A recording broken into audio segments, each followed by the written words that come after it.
Los contagios por COVID-19 siguen superando los 3.000 casos diarios en nuestro país, pero también ha aumentado la cantidad de personas que ha sido vacunada. Ya estamos casi en un nivel de 2 millones aproximadamente y vamos a alcanzarlo durante los primeros días de esta semana. Así que precisamente a esta hora está José Miguel Mardones con un especialista que nos va a tratar de orientar respecto de lo que viene también y sobre este debate de la educación, ¿o no?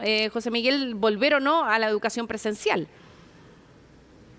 Exactamente, se lo vamos a preguntar también al doctor Ugarte, que está con nosotros acá en los próximos segundos. Él es el jefe de unidad de pacientes críticos de la Clínica Indisa. Doctor Sebastián Ugarte, muchas gracias por este tiempo con CNN Chile y Chilevisión Noticias. Partir preguntándole lo que nuestra compañera Karina Álvarez introducía en la presentación desde el estudio en el canal, respecto a las cifras que hemos conocido en las últimas 24 horas, en las últimas semanas también de coronavirus. Hemos visto ahí que los casos nuevos se han ido estabilizando, podríamos decir. Los fallecidos siguen en una posición bastante alta, 98 el día de ayer. ¿Cómo está? Buenos días nuevamente.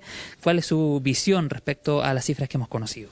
Sí, buenos días. La verdad es que las cifras que vemos reflejan una segunda ola que ha golpeado con fuerza en el país, con menos fuerza en la región metropolitana, donde la masiva salida de turistas a zonas de descanso significó una descompresión de la gran capital del país.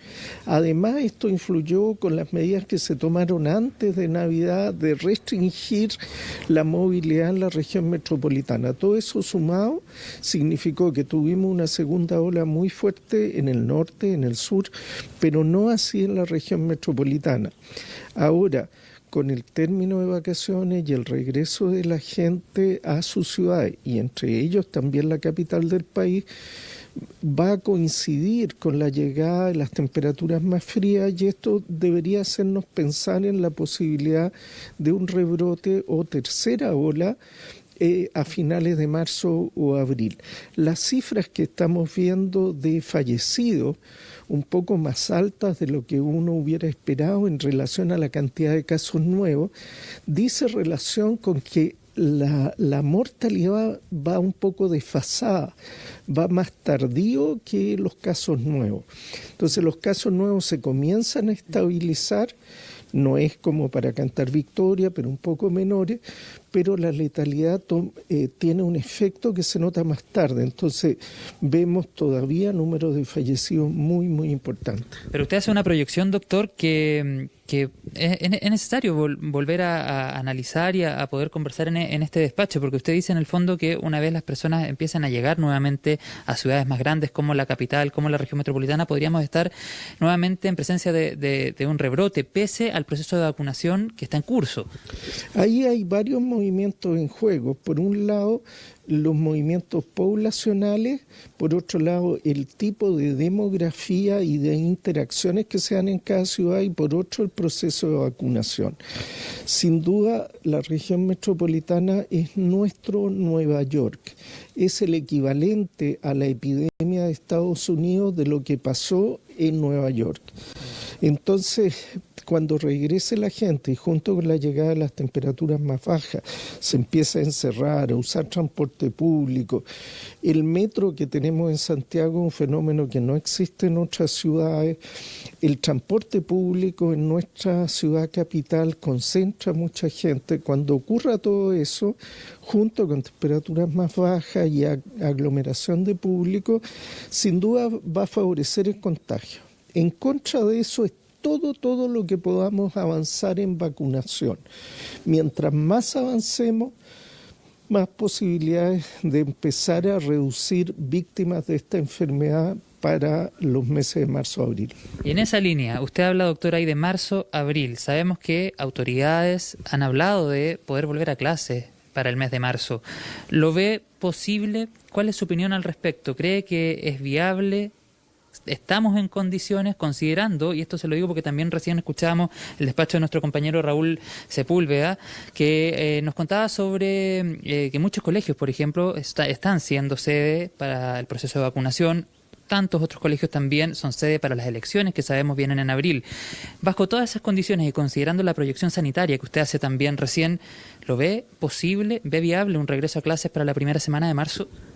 Probablemente la situación en diferentes colegios, en diferentes comunas del país sea también diferente. Yo creo que hay que ser muy insistente en favorecer el retorno a clases porque es importante la educación y la educación no solo de contenido sino psicoemocional y eso requiere algún grado de interacción. Aunque sean solo 2 días presenciales a la semana, eso ya es ganancia. Segundo, recordar que los estudiantes con menos recursos son los que se ven más golpeados por la ausencia de clase. Chile es un país que tiene inequidades y las inequidades hacen que la enfermedad y esta sindemia golpee más a los que menos recursos tienen. El objetivo de volver a clase es un objetivo en todo el mundo, pero en Chile es muy importante. La fecha se puede transar. En vez de plantear en marzo que sea después, puede ser completamente razonable. La idea es que sea segura, con protocolos establecidos, con acuerdos entre padres y toda la comunidad educativa, de manera que sea un proceso seguro y que ante la aparición de cualquier caso se pueda volver atrás.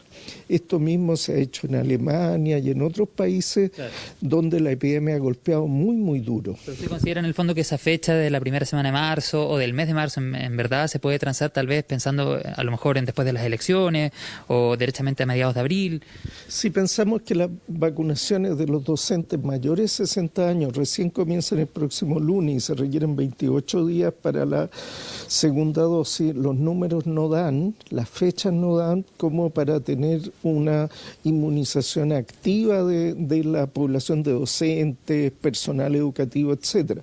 En eso yo creo que hay que tener cierto grado de flexibilidad, partir donde se pueda y si no es posible partir en todos los lugares, estar abierto a eso. Claro que sí. Bueno, respecto a ese tema también le quiero hacer otra pregunta, también un poco para que las personas que nos están viendo hasta ahora a través de nuestras pantallas puedan entender a cabalidad los efectos del proceso de inoculación que estamos viviendo en nuestro país. Sabemos comenzó de manera masiva la primera semana de febrero. ¿De aquí a cuánto podríamos ver efectos positivos del proceso de inoculación? Sabemos que hay una primera dosis, una segunda, o cuántas personas más bien deberían estar vacunadas para que digamos si las cifras de coronavirus están no estabilizando sino que bajando. ¿Cuándo vamos a empezar a ver esos efectos positivos del proceso de inoculación? Probablemente al fin del primer trimestre, a fines de marzo, la población ya pueda ver algunos signos. ¿Qué signos uno debería esperar? Disminución de hospitalizaciones, disminución de casos graves, pero no necesariamente, y esto hay que advertirlo, disminución de casos nuevos. Eso no va a ocurrir todavía, eso recién esperamos poder verlo para fines del segundo trimestre. Todavía los efectos que se verán es disminución de hospitalizaciones, algo más de holgura para sobre todo los pacientes mayores, que fueron los primeros en vacunarse, que no va a haber tanto adulto mayor hospitalizado. Usted hablaba la otra vez de aproximadamente 14 millones de personas inoculadas o 14 millones de dosis para poder ver estos efectos positivos, ¿no? Sí, en el primer trimestre se espera llegar a 5 millones de personas, pero esto ya va a afectar a los adultos mayores que van a estar en su inmensa mayoría inoculados. Entonces eso los va a proteger, pero el resto de la población, que es mayoría, todavía no se va a notar tanto, necesitamos más meses. Claro, doctor, quiero preguntarle también por otro tema que planteó el exministro de Salud, Jaime Mañalich, lo comentábamos también antes de comenzar este despacho. Él ha señalado que el confinamiento absoluto, la etapa 1, la cuarentena, la etapa 1 del plan paso a paso, ya no sería efectiva. ¿Usted está de acuerdo? ¿Cuál es la posición que tiene o cuál es la visión que tiene sobre ese tema en particular? Bueno, el confinamiento, la cuarentena no es una medida muy deseable desde el punto de vista sanitario, sino es como la última bala. Cuando ya no tenemos ningún recurso para enfriar el proceso y los servicios hospitalarios están al borde del colapso en una ciudad, es a lo que se recurre. Lo que ha cambiado el Ministerio de Salud hoy en día es hacerlos acotados por un tiempo de no más de 4 semanas y a eso hay que agregarle un nivel de supervisión y control de la cuarentena mucho más duro y exigente, porque se produce un agotamiento de la población está agotada, el mensaje repetido ya no funciona, hay que cambiar el lenguaje, hay que cambiar los mensajes, los conceptos, porque la gente está un poco aburrida de escuchar de la enfermedad. Por todo eso tiene menos adherencia y el esfuerzo tiene que ser el doble. O sea, ¿usted está de acuerdo que el confinamiento absoluto ya no sirve? No digo que no sirva, puede ser usado, pero cuando lo usemos tiene que ser en casos extremos y acompañado de un esfuerzo comunicacional en que uno no debe pensar como en el cuento del Principito, que por simplemente dar una orden, la orden se va a cumplir. Se requiere una campaña detrás que le dé sentido a dicha orden, que en vez de una orden sea un convencimiento ciudadano de que es necesario. Eso lo ha demostrado, por ejemplo, algunos países de Europa. ¿Y en esa línea también partidario de acortar el toque de queda? Sí, desde luego, pareciera que mantener tantas horas de restricción no es estrictamente necesario, pero también tiene que ir acompañado con mensajes sobre todo a la población más joven, que no es tiempo todavía de carretes y fiestas. Bueno, ese es un mensaje en el que hay que ser muy insistente, doctor, porque pareciera que hay gente que todavía no lo entiende. Así es, y desgraciadamente ya va a llegar el momento de celebraciones. ¿Cómo va a ser ese día, cuando digan se acabó la pandemia, salgan donde quieran? Sí, sin duda, pero para eso tenemos que ganarlos, hay que saber postergar las satisfacciones, es necesario tener esa disciplina, pero estoy seguro que como país lo vamos a conseguir. Absolutamente, doctor, y por supuesto hacernos la idea que la mascarilla también nos va a acompañar durante este 2021 y hacer el llamado a que nariz y boca siempre cubierto.